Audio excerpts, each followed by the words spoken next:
Here is the most ironic thing about the Galaxy S25 Ultra. The moment it launched, lots of people were calling out Samsung for copying the iPhone's design. But after testing this device, I actually think the S25 Ultra is the closest Samsung has come to convincing me to ditch my iPhone. The 6.9-inch display on the latest Ultra is brighter, the cameras are more versatile and arguably just better. And the S25 Ultra is packed with smarter AI features I wish the iPhone 16 Pro Max had, like the ability to perform multiple actions at once across apps using just your voice. And it's all wrapped up in a design that, while phone-like, is lighter than its main rival. Samsung did cut some corners with the Galaxy S25 Ultra. The S Pen no longer has Bluetooth, and the newly added QI2 charging support forces you to buy a compatible case. No magnets here, but overall the performance, battery life, and AI smarts on the Galaxy S25 Ultra add up to the best Android phone I have tested and possibly the best phone period. The Galaxy S25 Ultra has a release date of February 7 and it still starts at the same yikes-inducing starting price of $1,299 for 256GB of storage. You can upgrade to 512GB for $1,419 or 1TB for $1,659, but while pre-orders are still happening, you can get 512GB for the same price as 256GB and 1TB for usual 512GB price. Samsung is also offering up to $1,200 off, which includes up to $900 in instant trade-in credits and up to $300 in Samsung credits. As they say, haters are gonna hate, but I think some of the criticism around the Galaxy S25 Ultra's design being too iPhone-like is warranted. The sides are flat now, just like the iPhone 16 Pro Max, and the corners are rounded, which means the Samsung digs into your hand less than the Galaxy S24 Ultra. But I actually blame Samsung for not copying the iPhone enough. I am talking about the left and right edges of the design. They are too sharp for my taste and make the phone less comfortable to hold and use. Apple does a better job of beveling these edges so they are smoothed out. The titanium frame feels as sturdy as ever, and the thinner bezels allowed Samsung to increase the screen size slightly from 6.8 to 6.9 inches. I also like the floating camera design on the back. It looks better than the iPhone 16 Pro Max's unsightly patch. Measuring 6.41 by 3.06 by 0.32 inches and weighing 7.69 ounces, the Galaxy S25 Ultra has nearly the same dimensions of the iPhone 16 Pro Max while being noticeably lighter than Apple's 7.99 ounces handset when I was holding both phones. The Galaxy S24 Ultra weighted in at 8.22 ounces while being slightly thicker 0.34 inches. The Galaxy S25 Ultra color options are not exactly wild. There's titanium black, titanium grey, titanium silver blue, and titanium white silver. I tested the silver blue hue and I think it has just enough pop without being too in your face. If you're feeling more adventurous, Samsung.com is also offering online exclusive colors like Jade Green, Jet Black, and Pink Gold. There's two design trade-offs I need to talk about here. One way Samsung cut down on the weight is a notable downgrade to the S25 Ultra that removes the Bluetooth radio from the S Pen. That means you can't perform air gesture like taking photos remotely. Though Samsung says it removed Bluetooth because not enough people were using the feature. The second trade-off is that Samsung Galaxy S25 Ultra has half-edged QI2 charging support. I say that because the magnets are not built into the phone itself, so if you want to easily attach two magnetic QI accessories like docks and car mounts, you are going to have to spring for a special case. The Galaxy S25 Ultra's display is the closest to perfect we have tested yet, and that's saying something because the S24 Ultra was freaking good.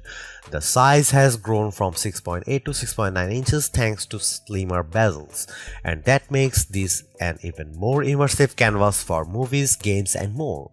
While watching the trailer for Superman side by side with its predecessor, the Galaxy S25 Ultra's display was a bit more vivid and brighter than the S24 Ultra when viewed outdoors. I then watched the same trailer on the S25 Ultra and iPhone 16 Pro Max indoors, and I'd say they were neck and neck, with the Samsung doing slightly better in darker scenes like those with stars. In our lab testing, the Galaxy S25 Ultra turned in a max brightness of 1860 nits. That doesn't eclipse the insane score the Google Pixel 9 Pro XL turned in 2469 nits, but it does beat the iPhone 16 Pro Max 1553 nits by a fair margin. The Galaxy S25 Ultra also turned in better scores for color saturation, covering 128.1% of sRGB color gamut and 90.8% of DCI-P3 color space. The iPhone 16 Pro Max hit 114% and 80.9% respectively. Samsung even won out in terms of color accuracy with a Delta E score of 0.24, Apple's flagship scored 0.26. You can get even richer color if you set the Samsung display to vivid mode. The S25 Ultra's screen promises better durability too, though we have not been able to test it. It's made of Corning Gorilla Armor 2, which is designed to provide better drop protection and better scratch resistance. There is always that one feature that you want to show your family and friends when checking out a new phone, and with the Galaxy S25 Ultra, that's cross-app action. With Google Gemini now deeply integrated into Samsung's flagship, you can accomplish multiple things at once using just your voice. For example, I pressed the side button on the S25 Ultra and said look up the date and time of the Oscars, and I added to my calendar and then text it to Mike. The phone then looked up the info and I could see it connecting to Google Workplace to make the addition to my calendar. It then sent the text to my brother with the relevant info. That's pretty impressive, and it shows the potential of agentic AI on your phone. I also asked Google Gemini to look up the top 5 rooftop bars near me in New York City and then output the list to Samsung Notes, making sure to include the phone number and address for each one. Within several seconds, I had my list. Cross-app actions work with Samsung's apps, Google's apps, and third-party apps like WhatsApp and Spotify, and I'd certainly like to see this list expand. Another helpful new AI feature is AI Select, a key part of Samsung's One UI 7 software that can look at the content on your screen and provide contextually relevant suggestions. For example, I could easily turn a portion of a YouTube short video into a GIF with a couple of taps. Note that this feature is different from the popular Circle to Search, which gains new powers with Galaxy S25 Ultra. You still long press the home button to activate Circle to Search, but it can now recognize emails, phone numbers, and URLs on your screen. You just tap and go. Plus, Circle to Search can now recognize sounds or music in things like videos. Personalization is another big theme with Galaxy S25 Ultra and One UI 7, and that comes with two major AI features. The first is Now Brief, which can give you a quick summary to start your day. You will be able to see the latest weather, your upcoming appointments, and the latest news at a glance, as well as suggested Spotify playlist. The idea is that Now Brief will get smarter over time as it learns more about you via what's called the personal data engine. Think of it as a personalized large language model. The Now Brief can also summarize things like the energy score from your Galaxy Watch, as well as show highlight photos from your day out. I'd like to give Now Brief more time to see if it lives up to its actionable insights promises, but at least during my testing, it was a bit too bare bones. The Now Bar is a hand tool that's designed to give you timely info on your lock screen, from sports scores and reminders to timers and directions. It's very similar to live activities on the iPhone, and I like how you can easily flip between multiple alert boxes on your home screen, which are stacked on top of each other like cards. However, I'd like to see Samsung add more partners such as Uber for seeing your rideshare status at a glance, or DoorDash for your delivery updates. The Galaxy S25 Ultra has lots of other AI powers that are worth trying out. With the help of Google Gemini, I can ask about a video I am watching on YouTube and get quick answers to questions. For example, I asked Gemini to summarize the top 25 AI features announced during Unpacked, and the AI analyzed the video and came back with a list. That's pretty amazing. You can also ask questions about any photos on your screen. I pressed the side button and I asked about a church I saw in San Jose and found out that it's the Cathedral Basilica of San Joseph, which is an example of Romanesque revival architecture. So the S25 Ultra can easily be your tour guide. The Galaxy S25 Ultra doesn't offer much in the way of camera hardware changes. The key upgrade involves the ultra-wide sensor, which gets a boost from 12 megapixel on the S24 Ultra to 50 megapixel. This means better detail in your shots as well as the promise of sharper macro photos. Otherwise, you get the same 200 megapixel main sensor, 50 megapixel 5x telephoto, 10 megapixel 3x telephoto, and 12 megapixel front shooter found on Samsung's previous Ultra model. Here are some camera samples of Samsung Galaxy S25 Ultra.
The Galaxy S25 Ultra is powered by an overclocked version of the Snapdragon 8 Elite chip along with 12GB of RAM, and it's definitely one of the fastest phones we have tested.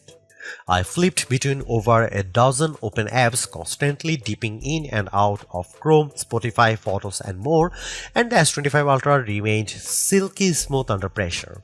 The S25 Ultra is also a gaming beast. I enjoyed rock-solid frame rates when playing Diablo Immortal, even with over a dozen enemies on screen.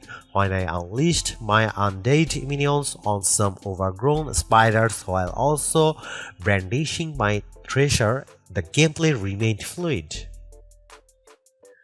The S25 Ultra beat the iPhone 16 Pro Max in some key benchmarks, but not at all. On Geekbench, which tests a phone's CPU, the S25 Ultra turned in a higher multi-core score but lower single-core score. But when it came to graphic performance, the S25 Ultra blew away the iPhone with a much higher frame rate in 3D Mark Solar Bay Unlimited test. If you are transcoding video too, the Samsung was a good 30 seconds behind Apple in our Adobe Premiere Rush test. It's not quite the longest lasting phone we have tested, but the Galaxy S25 Ultra certainly earns a spot on our best phone battery life test. On our battery test, which involves continuous web surfing over 5G at 150 nits of screen brightness, the S25 Ultra's 5000 mAh battery lasted an epic 17 hours and 14 minutes. That's about 30 minutes better than the Galaxy S24 Ultra, but about 20 minutes behind the iPhone 16 Pro Max. However, we enabled the lower power 60Hz screen mode on the S25 Ultra. This handset lasted an even longer 18 hour 35 minutes. The OnePlus 13 is the champ among current flagship as it endured for 19 hours and 45 minutes in auto mode with its 6000 mAh battery. In terms of charging speed, the S25 Ultra remains at 45 watt, which is faster than the iPhone's 30 watt speed but slower than the 80 watt supported by the OnePlus 13. A drained S25 Ultra reached 71% after 30 minutes of charging compared to 55% of the iPhone 16 Pro Max and 92% for the OnePlus. Sure, the Galaxy S25 Ultra is an iterative update, but Samsung has made big improvements where it matters most, including introducing AI features that will save you time and make your life easier.